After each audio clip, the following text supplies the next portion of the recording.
Universal religion defines God by his attributes of greatness and power. Human religions define God by the weaknesses inherent to humanity.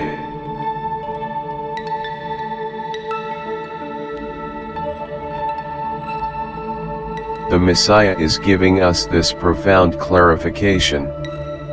He speaks of God, but tells us that the true definition of what God is does not come directly from him as the Messiah, but from the universal religion.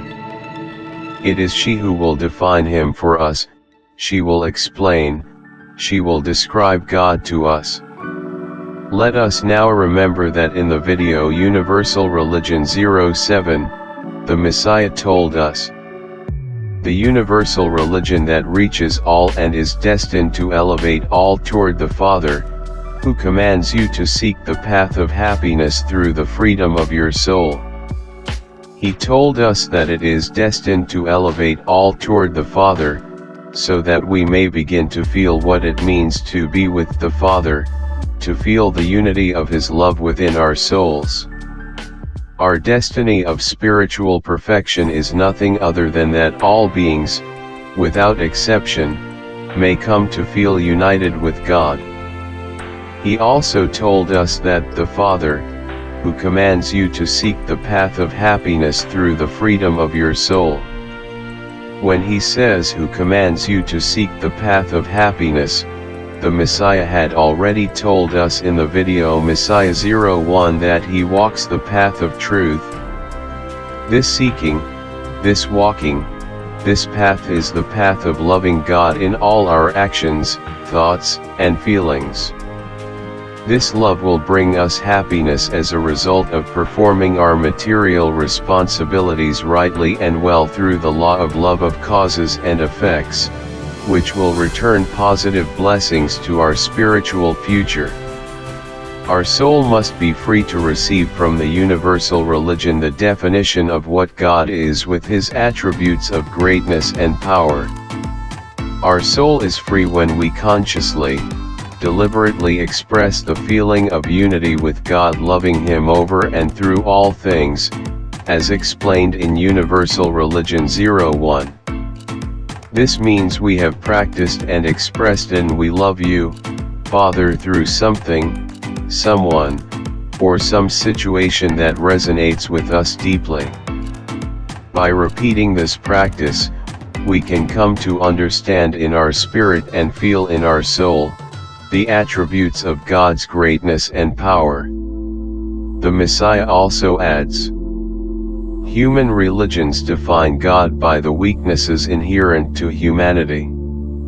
This we can understand, because those are human words spoken across all religions, whose definitions rest on immovable concepts, written with sincere intent to enlighten followers, yet based on personal interpretations of ministers, creators of spiritual systems. These descriptions are filled with human weaknesses, because they have created an image of God clothed in our own virtues and our own faults. Merciful and cruel. Loving to those who follow His commands, vengeful to those who stray. He rewards good deeds and punishes mistakes. He grants blessings in exchange for offerings. He creates and then repents. With such descriptions, it became logical that early religious ministers would interpret that God made man in His own image. But when we observe the natural behavior of human beings, we see no real resemblance between God and man, neither physically nor morally. And many other ideas continue in this same spirit, centered around punishment, fear, and sin, ideas that contradict His law of love, which the Messiah will deliver to each of His brothers only through love for what surrounds us, for what we do, forming the feeling of unitary love with God, our Father. For all these reasons, the Messiah is now among us on time, surrounded by divine clouds from the Father, telling us that the sublime religion of God reaches all.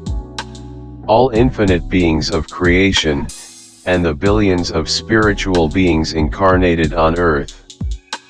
He tells us that we are all equal by virtue of our origin, that our likeness to God is found in our soul and our immortal spirit, which are not free right now, but they will be. Because love, finally awakened, will dissolve our faults and our soul will be free.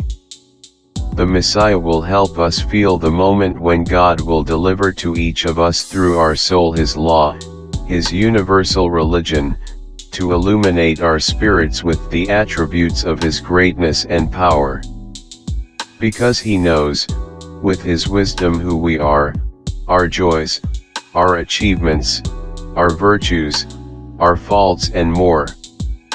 And we can name basic attributes of the Father's absolute love. These essential attributes are: eternity, without beginning, without end He always is. Constant, unchanging, eternal. Perfection, He manifests infinitely across all creation. Absolute perfection in all that is created and made manifest, absolute and perfect order, absolute and perfect balance, absolute and perfect harmony, absolute and perfect intelligence, absolute and perfect wisdom. Without error, absolute and perfect life, absolute and perfect love, absolute and perfect power. And much more, so much more that the Father will give us, when we love Him above all things. Universal, encompassing all things, part of all things through His divine presence, present in all things, always moving all, guiding all. Nothing exists outside His love, His law, or His justice. Immutable, absolute perfection, unchanging, without error, always the same.